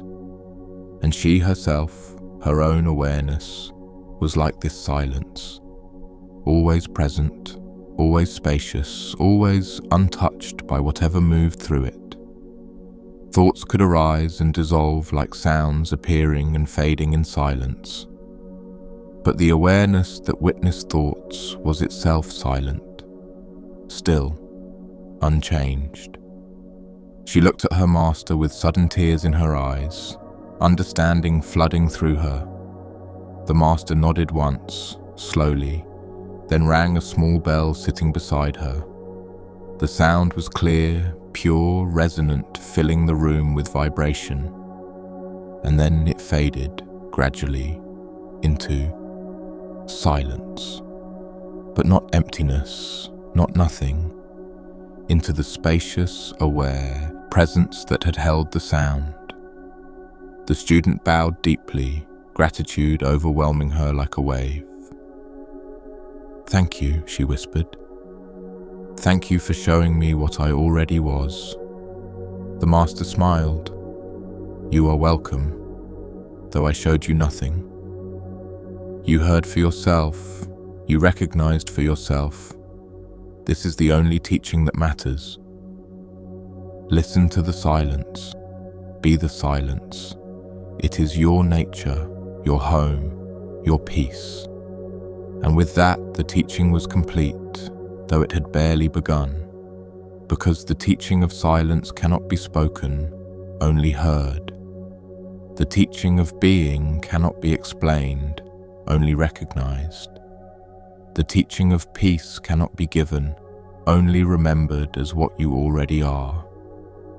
So now, dear friend, as we approach the end of our time together, listen to the silence between my words, to the stillness between your breaths, to the peace between your thoughts. This is what you are, not the content, but the container, not the waves, but the ocean, not the weather, but the sky. Listen and hear what has always been here, closer than breath, nearer than heartbeat, more intimate than thought, your own true nature, peaceful, spacious, silent, aware, complete. Rest now, rest as this, rest in this, rest. The night has deepened fully now into its darkest hour. The world sleeps around you, billions of beings resting simultaneously, held by the same earth. You are part of this, connected to everything, never separate, never alone. Every breath you take was once breathed by someone long ago who wondered the same questions. Every thought you think was once thought by some ancient human staring at the same stars. Every feeling you feel was once felt by countless others, walking the same path of being human. You are not isolated in your experience, but woven into a vast tapestry of shared existence. The same awareness that looks through your eyes has looked through every eye that has ever been. The same peace you touch in silence has been touched by every mystic, sage, and seeker across time. You are not discovering something new, but remembering something ancient, eternal, ever-present. And in this remembering, you come home to yourself, to truth, to what you have always been. The monks in their monasteries are waking now, in some other time zone beginning their day. They strike bells, light incense, bow to altars, sitting in meditation as dawn breaks. And they are doing what you are doing, just inverted in time.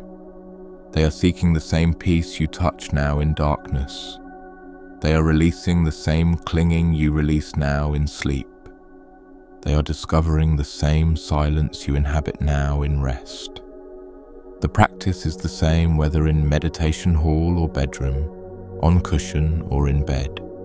It is always this, letting go, opening, allowing, being present with what is. And you, lying here now, are as much a practitioner as any robed monk. You are doing the great work, the inner work, the only work that ultimately matters. You are learning to be at peace, to rest in being, to trust the unfolding of life. This is sacred. This is holy. This is enough. And so the candle has burned down to almost nothing now. Just a flicker remains, barely illuminating anything, soon to gutter and die. But you don't need the candle anymore. You have found your own inner light. The light of awareness that requires no external flame to shine. The light that has guided you through this entire journey from beginning to end. It will guide you through sleep now, and through tomorrow, and through all your days, because it is not separate from you. It is what you are beneath all the layers of identity. So rest now in this knowing, this recognition, this homecoming. Let the last of the candle burn out. Let the darkness deepen completely. Let sleep claim you fully and finally. You are safe. You are held. You are home. The breath continues. The heart beats on. The awareness remains, all by itself, without effort, without need, without end. And you simply rest, rest, rest. Long pause, breathing, being, here, now, always. This moment, the only moment, forever. Peace. Complete peace. Nothing missing, nothing lacking, nothing needing to be different than it is. Everything exactly as it should be, including you, especially you, perfect, in your imperfection, whole, in your brokenness, complete, in your incompleteness. Rest now, deep rest, the kind of rest that restores, that heals, that renews. Let everything dissolve. Let all identity release. Let even awareness soften into simply being. No one, nothing, nowhere, just this silence. Sleep well, dear friend, until morning finds you restored, renewed, remembering that you are and always have been peace itself. Good night. End. Final word, count, check, and extension. Strategized content expansion to meet word count target. Let me estimate the word count of what I've written. I need to get to 22,000 words. Let me continue expanding with more meditative content, another parable, and deeper reflective passages to reach the target. I should count more carefully and continue writing until I hit the 22,000 word mark. Let me add more content while maintaining the same tone and quality. The parable of the mountain monastery. Before true silence claims you completely, let me offer one more teaching, one more image to carry into sleep. High in the mountains, where snow covered the peaks most of the year, there stood a monastery. It was remote, difficult to reach, accessible only by a narrow path that wound up the mountainside. Few travelers made the journey, and those who did came seeking something they couldn't name. They came with burdens, with questions, with hearts heavy from living in the world below.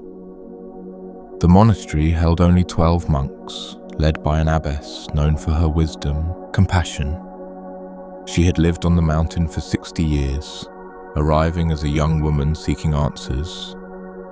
Now her hair was white, her face deeply lined, but her eyes held a clarity that pierced through pretense. One autumn, a merchant arrived after days of difficult climbing, exhausted and desperate. He had lost everything: his business, his family, his reputation, his sense of purpose. He came to the mountain not seeking enlightenment, but simply seeking escape from despair. The abbess welcomed him, fed him, gave him a small cell to rest in, asked nothing of him. Days passed. The merchant slept, ate, sat in silence, gradually regaining some physical strength, but his heart remained heavy, crushed under the weight of failure and loss. One morning, the abbess invited him to walk with her along the mountain path. They walked in silence for a long time, the merchant expecting some teaching, some wisdom. But the abbess said nothing, simply walked, paused occasionally to look at the view, then continued. Finally, they reached a spot where the path widened into a small plateau overlooking the valley. Far below, barely visible, were the towns and villages where the merchant had lived his former life. "Tell me," the abbess said, breaking her silence at last, "what do you see when you look down there?" The merchant looked, his eyes filling with tears. "I see my failures, the business I built and lost, the family I disappointed, the life I ruined. I see all the mistakes I made, all the opportunities I wasted, all the people I hurt." The abbess nodded, then asked another question. "And when you look up at the peak above us, what do you see?" The merchant looked up at the snow-covered summit rising majestically into blue sky. "I see something I'll never reach," he said bitterly. "A height I'll never attain. Perfection impossible for someone like me." The abbess smiled gently. "Now close your eyes," she instructed, "and tell me what you feel." The merchant closed his eyes, confused but obedient. At first he felt nothing but his own turbulent emotions, his churning thoughts. But gradually, as he stood still in silence, other sensations emerged. He felt the wind on his face, cool and clean, carrying the scent of pine. He felt the sun warming his shoulders despite the autumn chill. He felt the solid rock beneath his feet, stable and sure, holding him up. He felt his own breath moving in and out, the simple fact of being alive. "What do you feel?" the abbess asked again, her voice soft. "I feel here," the merchant said slowly, surprised by his own answer. "I feel present. I feel okay." "Yes," the abbess said, "this is the teaching the mountain offers. When you look down at the valley, you see only the past, and it torments you. When you look up at the peak, you see only an impossible future, and it defeats you.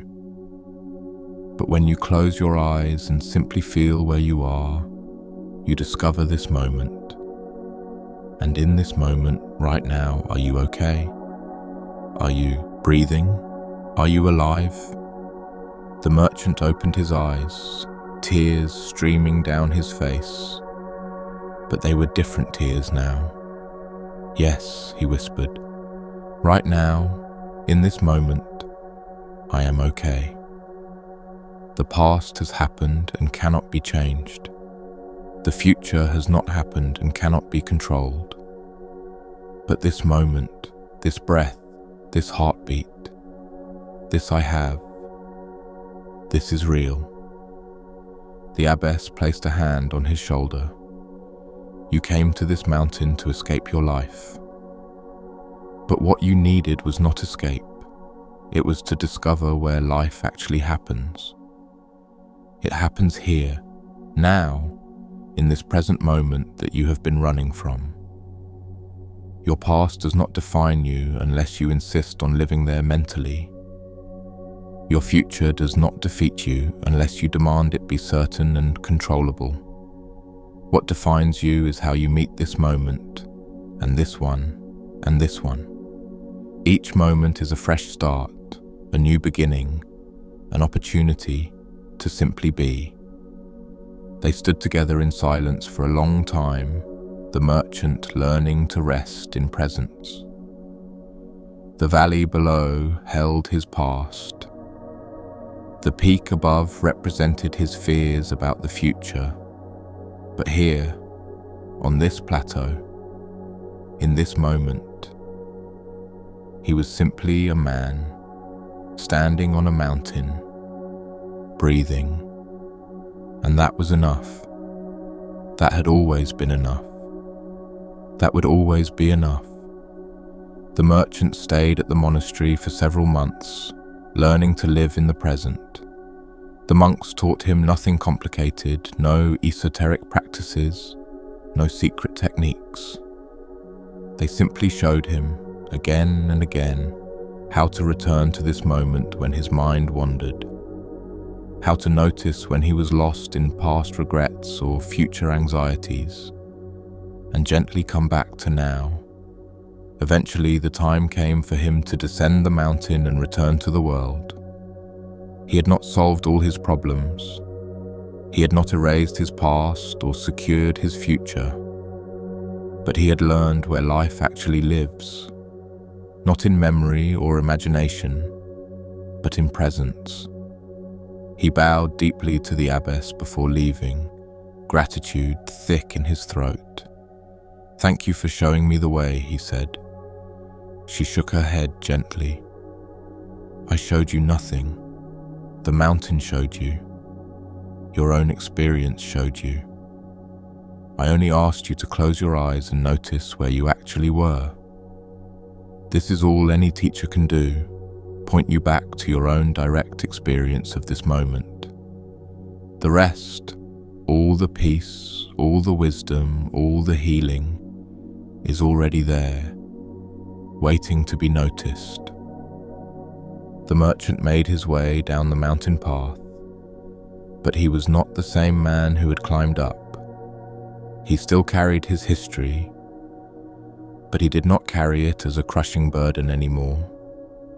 He still faced an uncertain future, but he did not face it with paralyzing fear anymore, because he had learned the secret the mountain taught. Life happens now, not in the valley of the past, not on the peak of the future, but here on this step, this breath, this moment. And in this moment he was okay, and in the next moment he was okay again, and in the next. This is how a life is lived, one moment at a time, one breath at a time, one step at a time.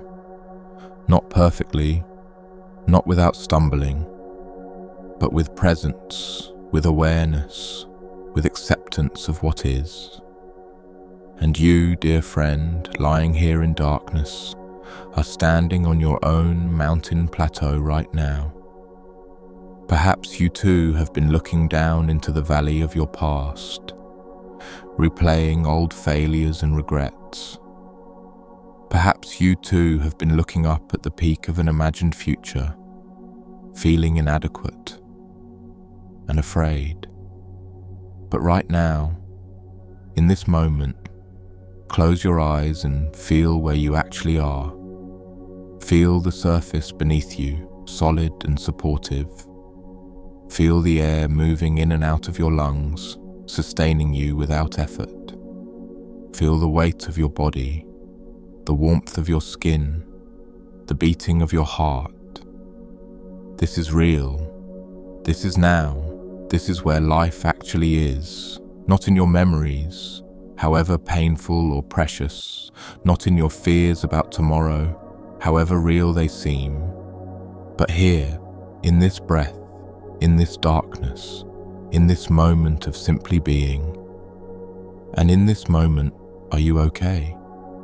Despite everything, despite all your imperfections and struggles right now, are you okay? You are breathing. You are alive. You are here. This is enough. The past cannot hurt you now unless you insist on reliving it mentally. The future cannot defeat you now unless you demand impossible certainty from it. What is actually happening now is this. You are resting, breathing, being held by something larger than yourself. And this is okay. This is more than okay. This is the only moment that ever really exists. So let the valley of the past fade into distant mist. Let the peak of the future dissolve into clouds, and rest here on this plateau of the present, where life has always lived, where peace has always resided. Here in this moment, here in this breath, here in this awareness that never leaves, never changes, never fails. You are home. You have always been home. Welcome back. The practice of moon gazing. There is an old practice done by monks and lay people alike across centuries and cultures. It is called moon gazing, though it is not really about the moon at all. On clear nights, practitioners would sit outside and simply watch the moon hour after hour, not thinking about the moon, not analyzing it, not even really focusing on it intently, just sitting in its presence, bathing in its light, allowing its constancy to settle the mind. The moon does not hurry. It moves across the sky at its own pace, indifferent to human urgency. The moon does not judge. It shines on the just and unjust alike, blessing all with equal light. The moon does not cling. It waxes and wanes, full and empty, appearing and disappearing, never resisting its own cycles. And those who sat with the moon learned from its example, absorbed its teachings through osmosis. They learned to move through life at a more natural pace, not always rushing, not always striving. They learned to offer their own light without judgment, without demanding recognition or reward. They learn to flow with their own cycles, accepting times of fullness and times of emptiness equally. One particular monk made this practice his life's work, spending every clear night in moon meditation. Other monks thought him strange, perhaps even lazy, sitting outside instead of studying sutras. But the master recognized something in this monk's practice that others missed. He was not avoiding the traditional forms of practice. He was finding practice everywhere. In the moon's patient crossing of the sky, he found the teaching of non-hurrying. In its steady glow, he found the teaching of persistent presence. In its waxing and waning, he found the teaching of impermanence without tragedy. After 20 years of this practice, the moon-gazing monk was asked to give a teaching. He stood before the assembled community, silent for a long moment, then spoke simply. "The moon," he said, "is always whole, even when we see only a sliver. When it appears to vanish during the new moon, it is still there, complete, perfect. Only our angle of perception makes it seem to come and go, to wax and wane. We are like the moon.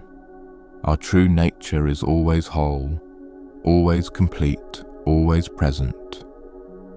But our perspective makes us believe we are sometimes less than whole, sometimes empty, sometimes lost. We think we need to become full to achieve completeness, to attain wholeness. But we are already whole. We have always been whole. We only need to recognize it. The practice is not to become the full moon. The practice is to remember we are always the full moon. Even when the world sees only a sliver of us, even when we ourselves feel empty and dark, the wholeness is still there, unchanged, perfect, waiting only to be recognized. He sat down. The teaching was complete. The community sat in silence, absorbing his words. Later, the master spoke privately with the moon-gazing monk. "You have understood something profound," the master said. "You have found the heart of the teaching.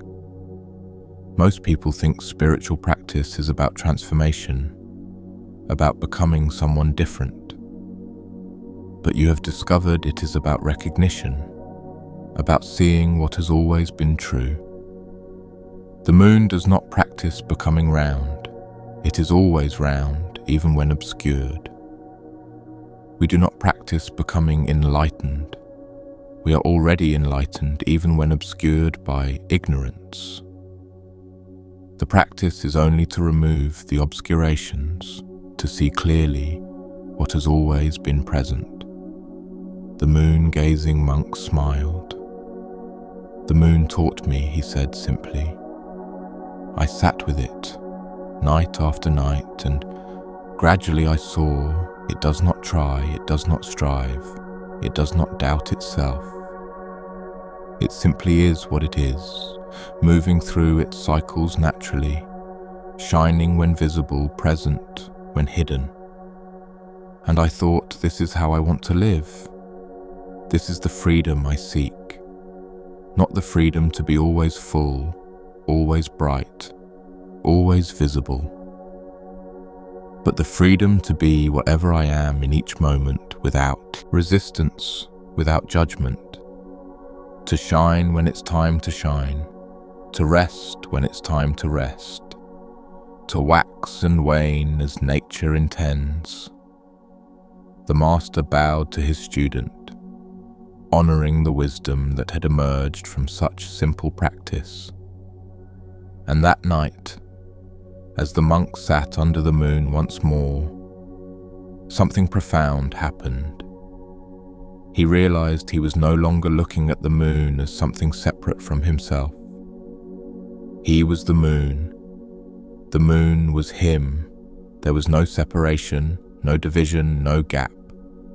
The same awareness that looked through his eyes looked through the moon's face. The same existence that breathed through his lungs shone through the moon's glow. All was one. had always been one, could never be anything but one. This was not a thought he had, but a direct recognition, immediate and undeniable. And in that recognition, something that had been seeking for 20 years finally rested. There was nowhere to go, nothing to achieve, no one to become. There was only this, being, existing, present, complete, whole. The moon above, the monk below, both expressions of the same vast awareness, both whole, both perfect, both exactly as they should be. You are like the moon too, dear friend, always whole, even when you feel like only a sliver. Your essence, your true nature, your fundamental being, this has never been incomplete. You have had moments when you shone brightly, visible and celebrated by others. You have had moments when you seemed to vanish, hidden, forgotten, dark. But through all of it, through every cycle, your essential wholeness has never changed. What you truly are has never been damaged, never been diminished, never been lost. Only obscured sometimes, covered temporarily by clouds of thought and emotion, but never actually gone, never actually diminished, never actually less than whole. So rest now in this recognition, this remembering of what you have always been. You don't need to become complete. You already are complete. You don't need to find yourself. You have never been lost. You don't need to fix yourself. You have never been broken, the waxing and waning, the appearing and disappearing, the fullness and emptiness. These are just cycles. They come and go like weather, like seasons, like phases of the moon. But you, the awareness in which all cycles occur, remain unchanged, untouched, whole. Like the moon always round even when we see only a crescent, you are always complete even when you feel partial. This is not philosophy. This is not belief. This is direct recognition of what is actually true. And in this recognition, there is profound peace, profound relief, profound rest. You can finally stop trying so hard, stop striving so relentlessly, stop believing you are insufficient. You can simply be, simply rest, simply exist as you are, trusting your inherent wholeness. The moon crosses the sky outside your window tonight, though you cannot see it with closed eyes. It moves silently, patiently, indifferent to whether anyone watches or honors its beauty. It simply does what it does, being what it is, following its ancient path across the heavens. And you can be like this too, moving through your life with the moon's patient grace, not demanding recognition, not requiring validation, not needing anything to be different, just being what you are, doing what emerges naturally, trusting the cycles of your own existence. There will be times of fullness when your light shines bright and visible. There will be times of emptiness when you retreat into darkness and rest. Both are necessary. Both are natural. Both are part of the eternal rhythm of being. Do not judge your dark phases as failure. Do not cling to your bright phases as success. Just flow, just cycle, just be like the moon that taught the monk for 20 years. Your breath is barely perceptible now, so slow, so quiet, so close to sleep. Your body has dissolved into the darkness, boundaries blurring between self and space. You float in awareness like the moon floats in sky, held by nothing, supported by everything. This is the ultimate teaching, the final recognition, the truth that ends all seeking. You are already what you seek. You have always been what you seek. You will always be what you seek. The journey was only to come full circle, to return to where you started, to recognize what was always here, and now you know, and now you rest, and now you sleep, complete, whole, perfect, just as you are, the final fading. Words have carried us this far, but now they must step back and let silence complete the journey. Everything that needed to be said has been said, or pointed toward, or hinted at in stories. The rest is yours to discover in the depths of sleep, in the healing darkness, in the profound rest ahead. So let me speak more softly now, words spacing further apart, meanings dissolving into simple sound. The monk who fought his thoughts learned to rest as the sky, the temple cat, taught through simple being, present and soft. The burning library released attachment, freed the truth within. The broken cup showed impermanence, not as tragedy, but as truth. The ferryman learned to trust, working with the current. The silent bell made students find the bell within themselves. The two students discovered peace, not in achieving but in being. The mountain plateau revealed that life lives only now. The moon gazing taught wholeness. Beneath all apparent change, all these stories, all these teachings, pointing to one thing: this moment, this breath, this awareness, this peace, already present, already complete, already enough. You are enough, have always been, will always be. Rest now, let go, allow. Everything dissolving, everything releasing, everything at peace. The night holding you safely. The darkness embracing you gently. The silence surrounding you completely.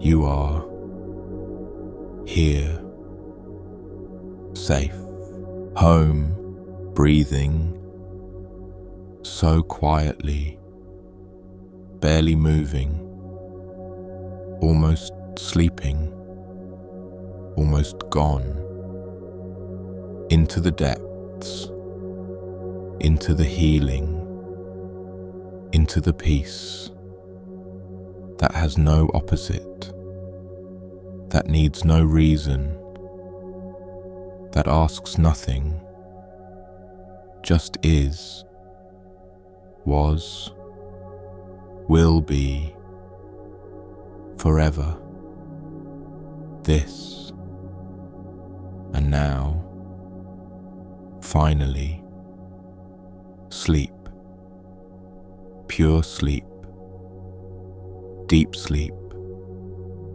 healing sleep, where all teachings dissolve into simple being, where all stories return to silence, where all seeking ends in finding what was never lost. The candle, gone now, darkness, complete, just breath, just being, just this. Sleep, dear friend, sleep.